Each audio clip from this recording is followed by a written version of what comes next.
તો વડોદરામાં રાજકોટની દુર્ઘટના બાદ હવે મહાનગરપાલિકાની ટીમ કાર્યરત થઈ છે। મહત્વના સમાચાર રાજકોટ દુર્ઘટના બાદ વડોદરા મહાનગરપાલિકાની ટીમ હવે કાર્યરત થઈ છે। મહાનગરપાલિકા કમિશનરની ટીમ પહોંચી સ્વામિનારાયણ મંદિર ખાતે, ત્યારે ઓફિસર ફાયર સંસાધનની કરી રહ્યા છે તપાસ। સ્વામિનારાયણ મંદિરમાં મોટી સંખ્યામાં ભક્તો આવે છે, ત્યારે ઓફિસર ફાયર સંસાધનની તપાસ કરી રહ્યા છે। તો મંદિરમાં એનઓસી છે કે કેમ તેની તપાસ કરી રહ્યા છે।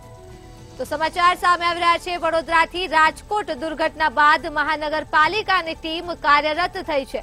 મહાનગરપાલિકા કમિશનરની ટીમ સ્વામિનારાયણ મંદિર ખાતે પહોંચી છે અને ઓફિસર ફાયર સંસાધનની તપાસ કરી રહ્યા છે। ત્યારે અમિત ચૌધરી દ્વારા જણાવવામાં આવ્યું છે કે મંદિરમાં એનઓસી છે કે કેમ તેની તપાસ હાથ ધરાઈ છે। આ સાથે જ સ્વામિનારાયણ મંદિરમાં મોટી સંખ્યામાં ભક્તો આવે છે, ત્યારે ઓફિસર ફાયર સંસાધનની તપાસ કરી રહ્યા છે। તો વડોદરા ખાતે રાજકોટ દુર્ઘટના બાદ મહાનગરપાલિકાની ટીમ કાર્યરત થઈ છે। તો મહાનગરપાલિકા કમિશનરની ટીમ સ્વામિનારાયણ મંદિર ખાતે પહોંચી હતી અને ઓફિસરે ફાયર સંસાધનની તપાસ કરી હતી। તો સ્વામિનારાયણ મંદિરમાં મોટી સંખ્યામાં ભક્તો આવે છે, ત્યારે ઓફિસર અમિત ચૌધરી દ્વારા જણાવવામાં આવ્યું મંદિરમાં એનઓસી છે કે કેમ તેની તપાસ કરી રહ્યા છે। તો વડોદરામાં રાજકોટ દુર્ઘટના બાદ હવે મહાનગરપાલિકાની ટીમ કાર્યરત થઈ છે। આ મુદ્દે જ આપણી સાથે સંવાદદાતા નિલેશ બ્રહ્મભટ્ટ વડોદરાથી લાઈવ જોડાઈ ચૂક્યા છે। જી નિલેશ, વડોદરામાં હવે રાજકોટ દુર્ઘટના બાદ મહાનગરપાલિકાની ટીમ કાર્યરત થઈ છે, શું છે વધુ વિગત?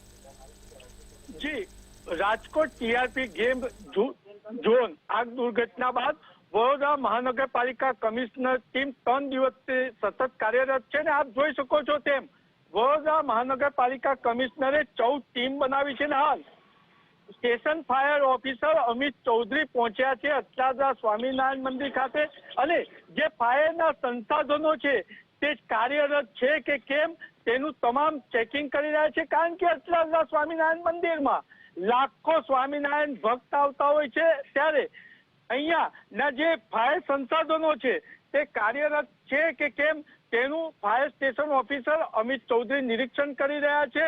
અને અહીંયા તેમને નિરીક્ષણ કર્યા બાદ અહીંયાની તમામ વિગત બનાવી અને એક રિપોર્ટ પણ બનાવ્યો છે। આપણે ફાયર સ્ટેશન ઓફિસર અમિત ચૌધરીને પૂછીશું, શું કહેશો અમિતભાઈ? આપ અટલાદરા સ્વામિનારાયણ મંદિર ખાતે આવ્યા છો, શું નિરીક્ષણ કર્યું? અટલાદરા સ્વામિનારાયણ મંદિર ખાતે આવ્યા હતા, ત્યાં સ્વામિનારાયણ મંદિરના જે ધર્મગુરુ સંતો માટે આશ્રમ સ્થાનો છે એ ગેસ્ટ હાઉસ છે એને તપાસ કરી ફાયર પ્રોટેક્શન સિસ્ટમ એક બિલ્ડિંગમાં છે, બાકી એક સંત આશ્રમ જૂનું અને સંત આશ્રમ નવું જે બની રહ્યું છે તેમાં ફાયરની સુવિધાઓ નથી। એ બાબતે અમે સ્વામિનારાયણના જે અત્યારે સંચાલકો છે એમને જાણ કરી છે, પ્લસ સાથે નોટિસ પણ આપી છે। અને જે સંસાધનો છે જ્યાં ક્યાંક નાની નાની તૃપ્તિઓ છે એ સમારવા માટે ચાલુ અવસ્થામાં જાળવી રાખવા માટે મેં એમને સૂચનાઓ આપી છે, નોટિસ આપી છે।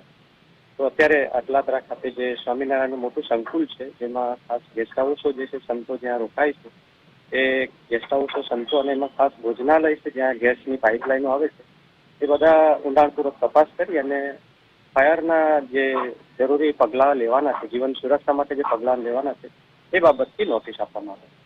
અમિતભાઈ, મહત્વનો સવાલ એવો ઉભો થાય છે કે અટલાદરા સ્વામિનારાયણ મંદિર ખાતે આપ આવ્યો છો, અન્ય કયા કયા ધાર્મિક સ્થાનો પર જશો, ચેકિંગ કરશો અને ચેકિંગનો ક્રાઇટેરિયા શું રાખવામાં આવ્યો છે?